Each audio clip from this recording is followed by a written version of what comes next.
이분은요 1938년생이시고 목사님이신데 사실 지금 돌아가신 분이에요. 총신대학교 이사도 하시고 신학 박사이시고 교회사를 연구한 교회상화이시기도 하시고 참 대단한 삶을 사신 분입니다. 성남시에요. 성남제일교회. 여기 성남면이 아니고 경기도 성남시겠죠. 성남제일교회를 세웠고 교회도 5,000명 교세로 부흥시켰고요. 저 높은 곳을 향하여라고 하는 책을 출판해갖고 많이 팔렸어요. 그 수입으로 성남중고등학교를 세웠습니다. 이렇게 학교 세운 것만 해도 한 3개 된다고 그래요. 박정희 전 대통령이 문교부 장관으로 추천을 했어요. 제일 하신 거죠. 김영삼 전 대통령이 박정희 대통령 시절에 그 신민당 총재할 때 성남에서 국회의원 출마하라고 권유를 했을 정도예요. 우리 교계에서나 아니면 세상적으로나 이만큼 출세한 사람이 없죠. 대단한 사람이죠. 그분의 고백은 그 당시에 자기가 교만할 대로 교만해 있었다 이렇게 얘기를 해요. 우리 믿는 사람들이 교만하면은 하나님이 사랑하는 자녀이기 때문에 그냥 두지 않습니다. 채찍질 하시죠. 이분의 이제 고백은 뭐냐면 하나님은 나에게 저주의 채찍을 내리치셨다 이렇게 고백을 했어요. 1987년 12월 19일 오후 2시 30분경에 고혈압으로 쓰러졌는데 몸이 구운 오징어같이 뒤틀린 몸이 되었다 이렇게 얘기를 해요. 병원에서 살 가망이 없다는 판정받고 10일 만에 퇴원했는데 의식은 돌아오지 않았고요. 그 당시 1987년 12월 30일 10시경 심장이 멈췄다고 합니다. 딸들이 임종찬송을 불렀고 아들은 그 자리에서 졸도했고 그때 자신은 마치 꿈을 꾸는 듯 했는데 두 천사가 자기에게 찾아왔다고 그랬어요. 자기를 찾아온 천사는요 몸에서 하얀 광채가 나고 눈에서도 빛이 나고 오른편에 있던 천사가 나는 예수님 곁에서 심부름 많은 천사다 이렇게 말을 했다고 합니다. 나를 찾아온 목적이 무엇입니까? 물으니까 너를 예수님 앞에 데리고 가서 천국과 지옥을 보여준 후에 내가 본 것을 세상에 알려서 지옥 가는 숫자를 줄이고 천국 가는 사람을 더 많게 하시려고 하는 예수님의 계획 때문이다 이렇게 말했다고 해요.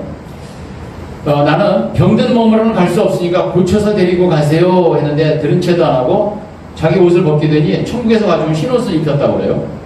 그리고 두 천사가 자기의 양쪽 팔을 잡는 순간 번개같이 하늘로 올라갔고 그곳에서부터 천국까지 황금길이 곱게 깔려 있었다고 합니다. 이렇게 해서 이제 천국이 입성하는 거예요. 네, 박영규 목사님 이분은 참 지식인이고 책도 쓰고 신학 박사고 대단한 분인데 하나님은 배우건 못 배우건 이런 경험들을 이런 체험들을 한 번씩 시켜주시는 그런 사람들이 있는 것 같아요. 왜 그렇습니까? 여기 그 목적이 딱 나오죠. 지옥 가는 사람들 숫자를 줄이고 천국 가는 사람 숫자를 좀 많게 하려고 하는 하나님의 뜻이 있으시다 이런 얘기예요. 자, 천국 가는 데 있어서 천국 가는데 이 땅에서 정말 중요한 그런 모임이 하나 있습니다. 그것이 뭘까요? 세상에 모임이 많아요. 글짓기 모임, 장구 배우는 모임, 태권도 모임, 노인 모임, 골프클럽, 볼링클럽, 라이언스 클럽 하여튼간 모임도 개 모임이 참 많아요. 근데 하나님은 그러한 모든 모임들에 별 관심이 없으시고 오직 한 모임에 관심이 있으신데 그 모임이 뭐냐? 바로 예수님을 구주로 영접한 사람들의 모임인 교회인 것이 교회. 교회에 하나님 지대한 관심을 가지고 계십니다. 지금 시대에는 교회들이 많이 없어집니다. 부지기수로 없어져요. 일단 전도하기가 어려운 환경이 됐어요. 매스컴이나 여론이나 언론에서 교회에 대해서 아주 좋지 않은 얘기만 계속 해대고 지금 질병관리청인가 그쪽에서 전에 몇 달 전에 교회에서 사실 확진된 사람은 거의 없다 발표를 했음에도 불구하고 계속해서 구체적인 자료도 없이 계속 교회 발이다. 그리고 외부에서 걸렸어도 교회에서 마치 그 생겨난 것처럼 이런 식으로 호도된 경우가 얼마나 많은지 모릅니다. 그러니까 전도하기가 어려운 시대예요. 전도하기. 교회에 대해서 복음을 전해도 일단 텔레비 신문에 빠져 있는 사람들은 색안경을 끼고 가요. 색안경을 끼고 가요. 그렇지만 하나님은 지금도 여전히 교회에 관심이 많으신 거예요. 교회. 오늘날 사람들이요, 많은 사람들이 교회 하면 뭘 생각하냐면 건물을 생각해요. 건물. 교회 하면 뭘 생각한다고요? 건물을 생각해요. 그런데 성경적인 이해는 사실은 교회는 뭡니까? 모임인 것이에요. 사람들의 모임인 것이에요. 회중, 모일 회자, 군중 이런 뜻이죠. 회중. 부르심을 받은 자들. 이런 뜻을 지닌 단어가 뭐냐? 헬라어의 에클레시아. 에크, 밖으로 이런 뜻이에요. 클레시아. 밖으로 불러낸다는 뜻이에요. 밖으로 불러낸 사람들의 모임. 불리움을 받은 사람들의 모임. 이것은 원래 그 당시에 노예들이 있었고 자유인들이 있었잖아요. 그 당시에 그리스 사회에 노예들이 있었으면 자유인들이 있잖아요. 자유인들이 어떤 의논할 일이 있으면 자유인들이 우선 광장으로 모이시오 하면 이렇게 그 사람들이 나와서 모였단 말이에요. 그래서 자유인들의 총회였어요. 이것이 예수님에 의해 교회에서 이 단어가 차용이 된 것입니다.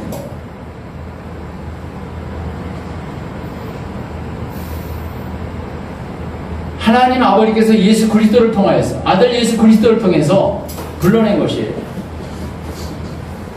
죄를 회개하게 하고 자신의 죄를 인정하게 하고 그리고 예수님을 구주로 영접하고 자신의 죄를 용서하러 오신 그 대속주로 인정하고 고백하고 그 사람들의 모임 바로 그리스도인들인데 그 사람들의 모임 그리스도인들의 모임 바로 교회 이렇게 되는 거죠. 약간 이렇게 원래의 뜻에서 좀 바뀌었죠. 어쨌든 교회는 뭐냐면은 사람들의 모임인 것이에요. 사람들의 모임. 교회가 뭐라고요? 믿는 사람들의 모임. 예수 그리스도를 믿는 사람들의 모임인 것이에요. 그래서 건물이 중요하지 않은 것이 아니라 건물은 달리 용도로 쓰일 수도 있지만은 정말 중요한 건 사람이라는 거예요. 사람. 이 사람들이 모여서 어떤 교회를 만드느냐. 이것이 하나님의 뜻이고 하나님의 역사하심이고 하나님의 인도를 따라서 어떻게 교회가 만들어지느냐. 이렇게 교정이 되는 거죠. 우리 성경 로마서 16장 5절 보시면 사도 바울이 자기가 사역하면서 자기를 도왔던 사람들 복음을 열심히 전했던 사람들에 대해서 감사의 인사말을 일일이 하는데 거기 이런 말이 나와요. 로마서 16장 5절에 또 저희 집에 있는 교회에도 문안하라. 저희 집에 있는 교회에도 문안하라. 저희 집에 어떤 사람이 집에 건물이 있는 게 아니라 사람들, 예수님 믿는 그리스도인들이 있는데 그 모임이 있는데 이걸 뭐라고 부른다고요 지금? 교회로 부르고 있다는 것이죠. 바울은 그들의 집에 있는 교회를 언급하는데 이것은 신자들의 모임인 것입니다. 에베소서 1장 23절에 보니까 교회는 그의 몸이니 만물 안에서 만물을 충만하게 하시는 이의 충만함이니라 이렇게 말씀합니다. 사람의 몸으로 치자면 그리스도 예수님이 머리라면 교회는 몸이라는 것이에요. 교회는 그의 몸이니 예수님의 몸이니 만물 안에서 만물을 충만하게 하시는 이의 충만함이니라. 성령 충만한 사람 보신 적 있으신지 모르겠습니다. 기도를 간절히 하고 나서 정말 진심 어린 기도를 하고 나서 일어날 때 그 사람 얼굴 보면은 뭔가 막 생기가 넘치고 거룩한 빛이 비칩니다. 왜 그럴까요?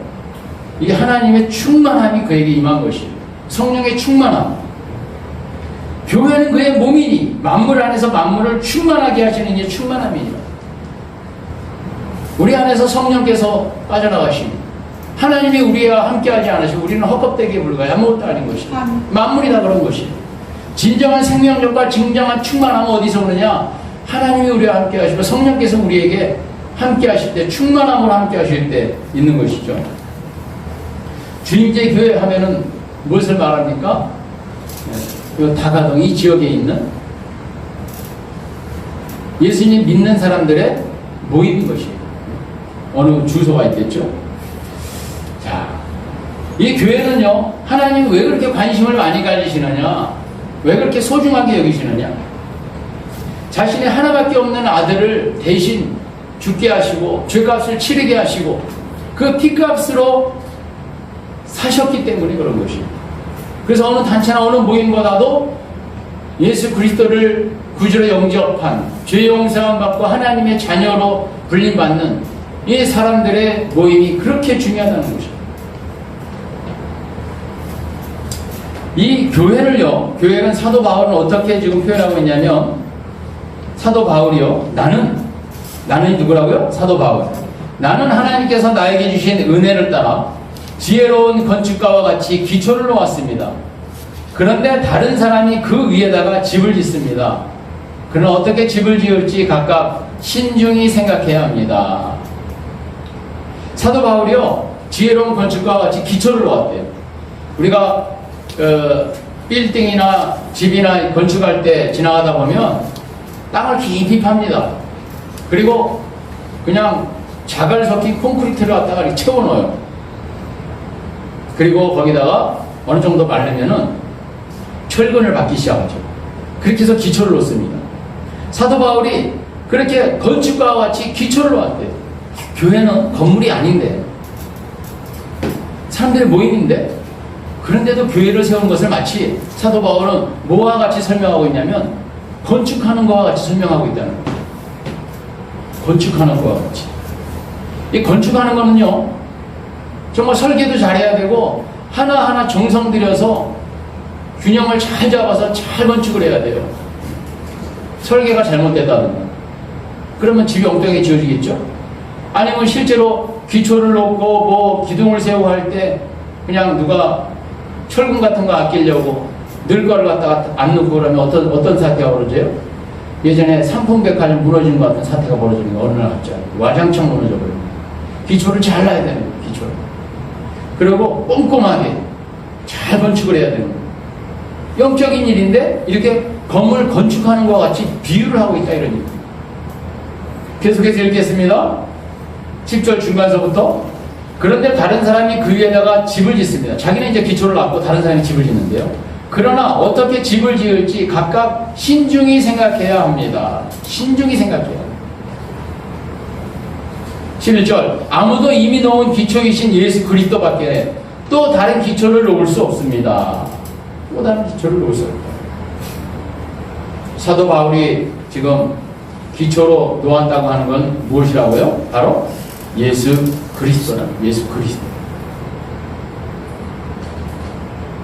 예수 그리스도를 기초로 해서 이 기초로 해서 털을 다 잘 닦아놨다는 거예요. 사도 바울이 왜 이런 말을 하느냐? 우리가 그 배경을 좀 이해해야 돼요. 오늘날 하고요, 교회가 맨 처음 시작할 때하고는 분위기가 많이 다릅니다. 지금은 여기저기 십자가들이 많이 보이죠? 우리나라에도 한 동네만 해도 십자가들이 많이 보여요. 사도 바울 당시에는 이런 십자가도 없었을 뿐더러 예수님 믿는 사람조차 거의 없었어요. 이제 막 교회들이 여기저기서 생겨나기 시작하는 무렵이에요. 그래서 사도 바울은 어떤 일을 했느냐? 그 당시에 소아시아, 아시아라고 해서 사도 바울이 아시아 여행을 했다 해서 아시아가 우리가 생각하는 아시아가 아니에요. 소아시아를 얘기하는 거예요. 소아시아. 소아시아는 오늘날 어디냐? 터키 지역을 얘기합니다. 터키 지역. 터키 지역. 요한계시록에 나오는 7교회가 다 어디에 있었어요? 그 당시에? 터키에 있었거든요. 터키 지역. 7교회. 이 교회들이 다 터키 지역에 있었어요. 사도 바울은 이스라엘, 지중해 옆에 이스라엘이라고 하는 조그만 지역에서부터요. 예루살렘 교회가 있었죠? 그 다음에 위로 건너가서 안디옥교에 있었죠? 이스라엘을 벗어나는 지역이에요. 여기저기 선교 여행 가면서 몇몇 사람을 1명, 2명씩 전도를 했던 거예요. 빌립보라고 하는 지방, 마케도니아 지역을 건너가서 빌립보라고 하는 지역에서 자, 여기 누구를 전도할까 하고 기도하면서 다니다가 빨래터에서 여자들 몇 명이서 빨래하는 걸 봤는데 그 중에 복음을 전했더니 한 사람이 받아들였어요. 루디아라고 하는 여자인데 여자는 자주장사라고 그랬어요. 요즘은 저 옷감장사예요. 옷감장사. 돈이 많은 여자분이었어요. 자기 집을 개방했어요. 그래가지고 자기 식구들부터 모이기 시작했어요. 이게 바로 빌립보 교회예요. 교회는 이렇게 시작이 됐어요. 사도 바울은 이런 식으로 데살로니가 교회 개척했지요. 그 다음에 고린도 교회 개척했지요. 이런 식으로 개척을 여러 군데 하고 다녔어요. 개척을 하고 자기가 거기서 목회했던 게 아니에요. 거기서 신실한 사람을 세웠어요. 교회 목회자로. 그리고 거기 목회하게 했어요. 그래서 이 말을 하고 있는데 자기는 털을 닦고 간다 이거예요. 다른 사람이 목회한다 이런 얘기예요.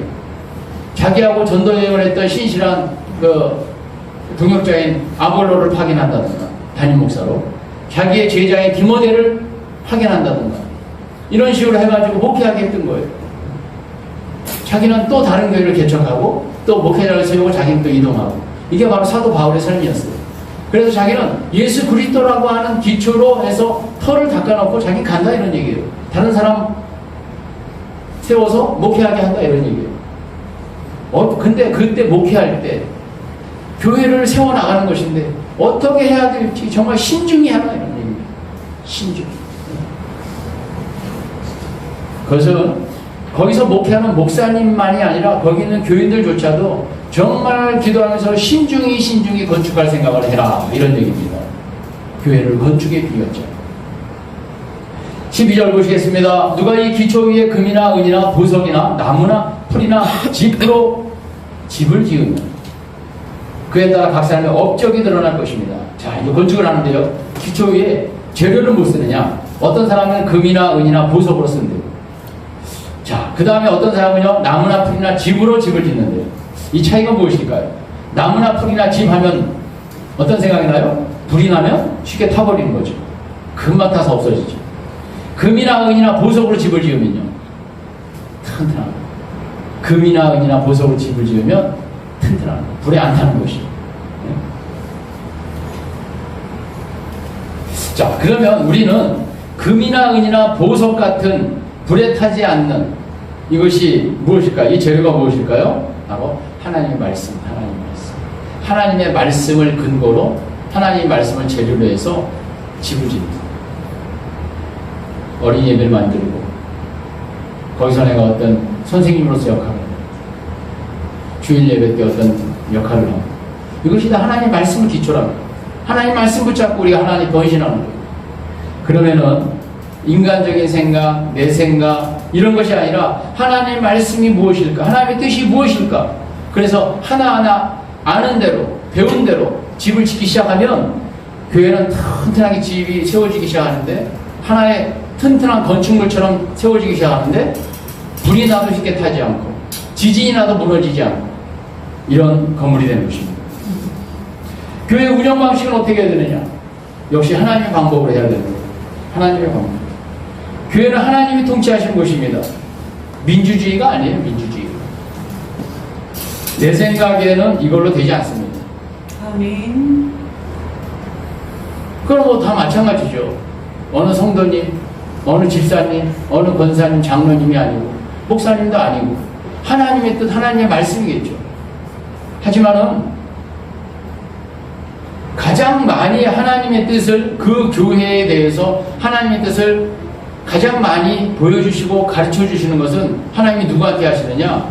교회 그 지도자한테 하시는 거예요. 교회 목사님한테 하는 거예요. 교회 비전에 대해서 성도들이 아무리 어떤 비전을 가지고 있어도 목사님이 다른 비전 가지고 있으면 그게 실현이 안 되는 거예요. 하나님은 그래서 목사님한테 비전을 주는 교회 비전. 교회를 어떤 식으로, 이 교회를 어떤 식으로 이끌고 가야 되느냐? 하나님이 직접 하시는 게 아니에요. 성령님 직접 와서 말씀하시고 직접 다 하시는 게 아니에요. 누구를 통해서? 교회 지도자를 통해서 말씀하시는 거예요.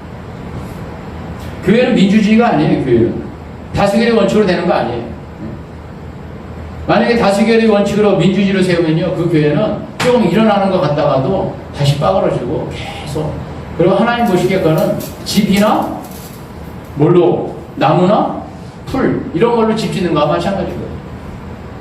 그냥 하나님이 그 작품을 시험하실 때 전에 개혁개정판에는 공력이라고 나와요. 공력. 이거를 불로 시험하실 때 다 버리는 거예요. 하나님 받으실 만한 게 없는 거예요. 그냥 헛것되게 불과한 거예요. 이왕이면 우리가 교회를 세울 때 어떻게 세워야 되겠느냐? 하나님 말씀, 하나님 뜻으로 세워야 되는 것이. 헌금 많이 했다고 해서 중직 세워도 안 되는 것이고, 그분 평상시에 사랑과 믿음과 이런 것들을 종합적으로 보고 교회 성도들도 인정해야 되고 목사님 인정해야 되고 이렇게 되는 것이죠. 아멘. 성도들의 삶의 방식, 이것도 세상하고는 다릅니다. 세상에서 사람들은 출세하려고 하고요, 자기를 위해서 삽니다. 자기의 꿈과 비전을 이루기 위해서 사람들을 규합해요. 그리고 출세하면은 좋죠. 왜? 자기 뜻대로 부리고 자기의 영광을 위해서 추구하는 데 있어서 도움이 된 사람이 많으니까. 근데 교회는 이게 근본적으로 좀 다른 거예요. 겉으로 보긴 비슷해 보이지만은 교회는 근본적으로 다릅니다. 교회는 어떤 직분을 맡는다라는 것은 뭘 얘기하냐면은 그만큼 다른 사람들을 위한 책임감이 더 커진다 이렇게 보입니다. 목사는 목사대로 기도와 말씀에 헌신해야 돼요. 그것 때문에 세운 거잖아요. 사도들이 그렇잖아요. 사도들이 헬라파 과부들과 히브리파 과부들이 교회로부터 어떤 구제를 받는데 헬라파 과부들이 불만이 많다 이거. 왜 히브리파 과부? 유대 본토인들이나 아니면은 그냥 그 예루살렘 근처에 있던 이런 사람들 과부들은 더 우대를 해주고, 외국에서 온 우리도 유대인들이었고 피가 섞였을지라 외국에서 온 사람, 이 사람들은 왜 차별하느냐? 이런 것 때문에 사도 바울이 골치가 아프다 보니까 사도들이 12사도가 이런 거 신경 쓰다 보면은 정작 해야 될 일을 못한다 해서 7 안수 집사를 세우잖아요. 안수에서 안수 집사를 세워요. 그러니까 목사는 가장 헌신하는 게 뭐냐? 기도와 말씀에 헌신하면 최고로 헌신하는 거예요. 성도들은 자기 맡은 직분에서 충성하는 거예요. 충성. 말씀 붙잡고. 그것이 왜 그러냐? 더 많은 영혼들을 구원하는, 더 많은 사람들 잘 섬겨서 좋은 교회로, 든든한 교회로 세워가기 위해서 그런 것이죠. 아멘. 어느 한 사람이 영광받고 출세하기 위해서 그런 것이 아니죠. 이게 근본적으로 차이가 나는 거예요. 우리가 신앙생활 잘하려면요, 신앙의 목표를 잘 알아야 됩니다. 우리가 신앙생활을 왜 잘해야 될까요? 첫째, 하나님의 사명 감당하는 거. 영혼권에서 제자 만들고 교회를 든든히 세우는 거. 둘째, 자기 자신을 위해서는 뭐예요? 예수님 닮아가기 위해서 신앙생활 잘해야 되는 것이에요. 예수님 닮아가요. 예수님. 인격이나 삶이나 사역이나 모든 면에서 예수님이 신앙생활에 우리 본이 되시는데, 예수님이 영혼을 구원하기 위해서 오셨고 섬기기 위해서 오셨듯이 우리도 그렇게 영혼을 구원하기 위해서 섬기기 위해서 신앙생활을 잘해야 되는 것이에요. 예수님이 하나님 아버지의 뜻에 절대 복종했던 것처럼 우리도 그런 마음을 가지고 있어야 돼요. 에베소 6장 1절에 자녀들아 주 안에서 너희 부모에게 순종해라. 이것이 옳으니라. 자녀는 부모에게 어떻게 된다고요? 순종해야 돼요. 에베소 5장 22절에 아내들이여 자기 남편에게 죽게 하듯 하라. 아내는 남편에게 순종해야 된다는 거예요. 베드로전서 2장 18절에 서간들아 범사에 두려워함으로 주인들에게 순종하되 선하고 관용하는 자들에게만 아니라 또한 까다로운 자들에게도 그리하라. 하인이 상전에게 순종해야 된다는 거예요. 히브리서 13장 17절에는 너희를 인도하는 자들에게 순종하고 복종하라. 그들은 너희 영혼을 위하여 병성하기를 자기들이 청산할 자인 것 같지 않느니라. 이 교회를 인도하는 사람은요, 나름대로 책임감을 가지고 있고 어떻게 해야지 바른 교회, 하나님 보시기에 올바른 교회로 만들어갈 수 있을까? 이거에 대한 고민이 항상 있습니다. 한 사람 한 사람 볼 때도 어떻게 해야지 저분이 바르게 신앙생활을 할 수 있을까? 어떻게 하나님 기뻐하시는 그런 인생을 살게 해드릴 수 있을까? 어떻게 하면 도움이 될 수 있을까? 이 교회가 어떻게 하면 저분에게 도움이 될 수 있을까? 이걸 항상 생각해요. 안 그런 목사님들이 없어요. 어느 교회든지. 성경 보면 맨날 그런 말씀이니까 그럴 수밖에 없는 거예요. 안 그러면 나중에 목회 몇십 년 하고 나서 하나님 앞에 섰을 때 얼마나 자기 인생에 허무하겠어요. 그래서 항상 그런 고민을 하게 되는 거예요. 그래서 교회는 교회 지도자에게 어떻게 돼요? 순종해야 되는 거예요. 순종.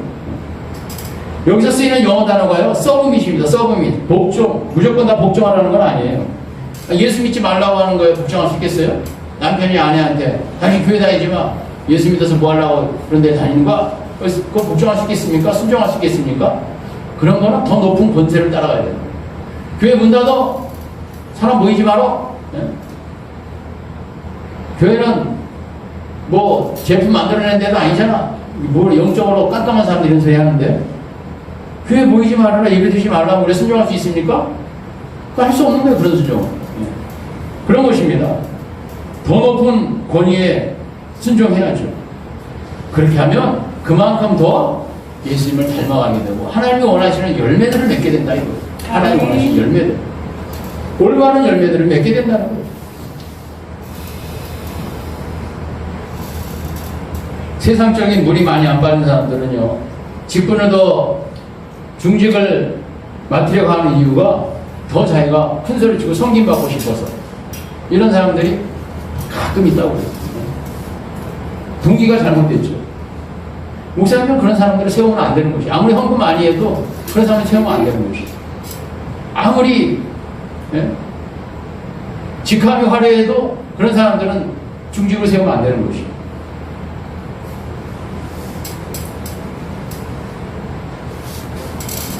교회에서도 가끔 보면 다른 사람을 막 비난하고 내 사람 만들어가지고 무리를 만들려고 하고 이런 사람도 있고요. 참, 저희 교회는 뭐 그런 사람, 사람이 많지 않으니까 그렇지만 다른 교회는 그런 사람들이 있다는 거예요. 있다는 거예요.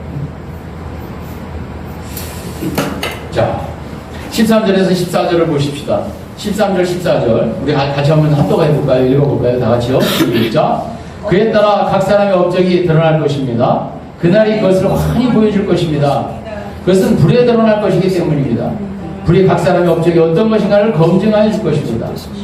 어떤 사람이 만든 작품이 그대로 나오면 그는 상을 받을 것이요. 15절. 어떤 사람의 작품이 타버리면 그는 손해를 볼 것입니다. 그러나 그 사람은 구원을 받을 것이지만 불속을 헤치고 나오는 듯 할 것입니다. 그냥 불로 이렇게 불로 태워보듯이 그렇게 해가지고 진짜 백에 남고 가짜는 타버리고 요럴 때가 온다는 것이에요. 하나님이 그렇게 흔들어 볼 때가 온다는 거예요. 불로 태웠을 때 어떤 사람이 만든 작품은 그대로 남을 것이다.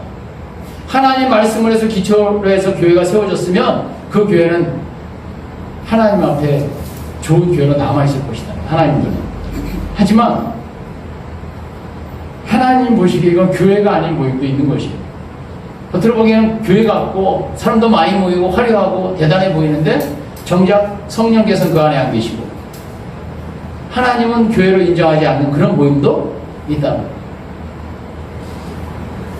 그러니까 우리가 신중해야 되고 우리가 정말 기도하면서 잘 세워야 되는 것이에요. 아까 말씀드린 박용규 목사님 그 말씀을 제가 좀 계속 드려볼게요. 이분이요, 천국에를 갔더니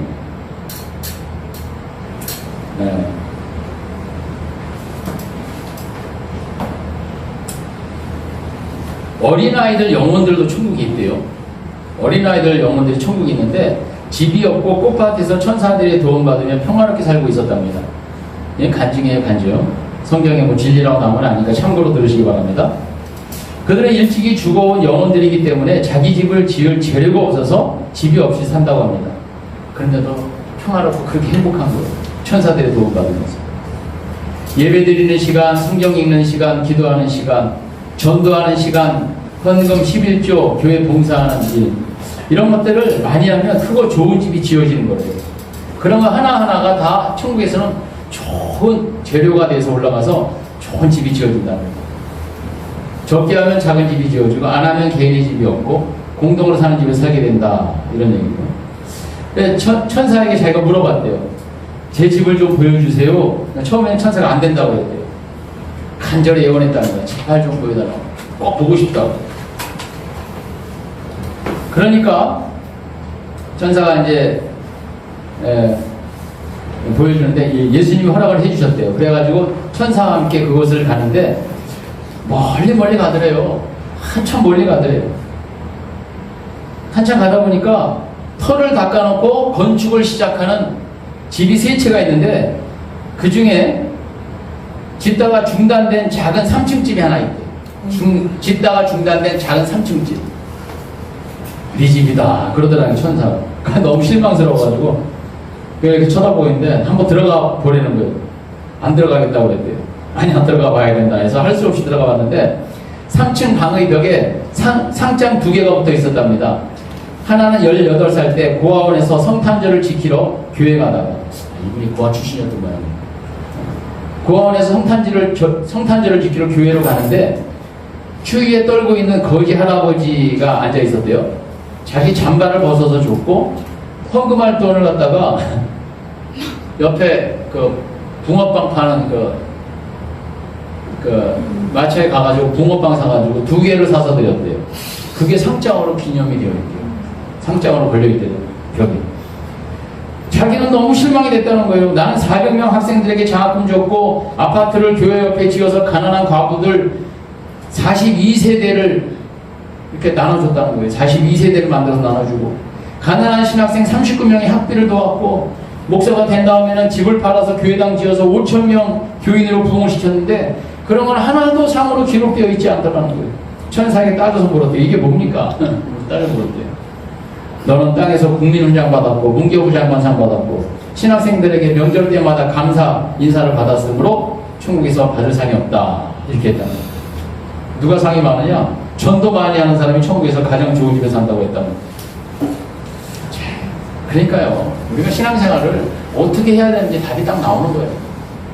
저는 이분의 그 간증이 뭐 진짜다 가짜다 말하기를 이전에 그분의 진실된 체험이라고 하니까 어떤 성경에 맞는 원리들이 우리한테 딱 캐치가 되잖아요. 왼손이 하는 일 오른손이 모르게 하는. 기도할 때도 골방에 들어가서 조용히 나에게 기도해라. 이런 말씀. 교회에서 헌신 봉사할 때 어떻게 해야 되겠어요? 이름 없고 뒷도 없이 말 없이 충성되게 순종하고 하나님을 얼마나 기뻐하시겠습니까? 하늘에서 얼마나 상이 크겠어요. 그런 사람들. 우리는 이 땅에서의 삶이 전부가 아니잖아요. 잠시잖아요. 잠시 잠깐이라고 그러잖아요. 잠시 잠깐 사는 삶 영원한 영광을 누리는 게 진짜죠. 계속해서 좀 더 읽어드릴게요. 천사를 따라 어느 곳을 갔더니 높은 빌딩들이 보이게 저 높은 빌딩들은 누구의 집입니까? 물었대요. 가장 높은 빌딩은 미국의 전도왕 무디 선생 집이고 두 번째 높은 집은 감리교 창설자 웨슬리 목사의 집이고 세 번째는 이태리 성자 프란시스의 집이고 네 번째는 한국의 전도왕 최건능 목사의 집이다. 이렇게 말했답니다. 이 박영규 목사님은 최건능 목사님의 전기를 책과 영화로 만들었었대요. 잘 알고 있었대요. 최 목사님을 만나보고 싶다는 생각을 하니까 벌써 목사님이 앞에 와 있더라는 거예요. 마중을 나오셨어요. 최 목사님 집이 어떻게 이렇게 클까 하고 궁금해하고 있을 때 예수님이 말씀을 해주셨답니다. 최건능 목사님이 전도한 사람만 10,000명, 78개의 교회를 세웠고 하루에 2시간 자고 새벽부터 밤 10시까지 온 거리를 다니면서 예수 믿고 천당 마귀 따라 지옥 외치면서 오직 주의 일에만 몸바쳐 살았다는 것이에요. 한국교회 성도 중에서 가장 큰 집에 사는 사람이 황해도 재령 동부교회를 건축한 정찬유 장로님이랍니다. 그는 동양에서 제일 큰 재령 동부교회를 봉헌했다고 해요. 그러니까 공산화되기 이전이겠죠. 동양에서 가장 컸대요. 재령 동부교회가 1년에 감사 예물로 3,200가마니의 쌀을 드렸고 수천 명의 교육자들의 생활비, 신학생들의 학비를 은밀히 도왔고 담임 목사님을 65세 은퇴할 때까지 잘 모셨고 뿐만 아니라 은퇴 10년 전에 배반 농장 만들어서 호수파고 정자 만들어서 은퇴 후에 그곳에 모셨다고 합니다. 한 달에 쌀 100가마니씩 드렸다고 합니다. 주기철 목사님 집에는 주를 위해 죽은 자는 이와 같이 하늘의 상급이 크다 이렇게 쓰여 있었다고 합니다. 손영환 목사님의 집은 순교자의 상과 나병 환자를 사랑한 상급이 커서 그 영광은 주기철 목사님보다도 컸다. 그 이외에도 수많은 목사님들, 장로님들, 권사님들을 만났다. 이렇게 간증이 있습니다. 이 간증 다 읽어드리지는 못하고요. 자, 우리가 어떻게 교회를 세워야 될 것인가? 우리는 아직도 교회를 이제 세워나가는 그런 지금 단계에 있어요. 어떻게 교회를 세워야 될 것인가? 거기서 우리는 어떤 역할을 하며 어떻게 신앙생활을 해야 될 것이냐? 영원히 없어지지 아니하는 하나님 말씀 붙잡고 말씀 따라 우리가 교회를 세워나갑시다. 할렐루야. 아멘. 이 시간 기도 한번 하겠습니다.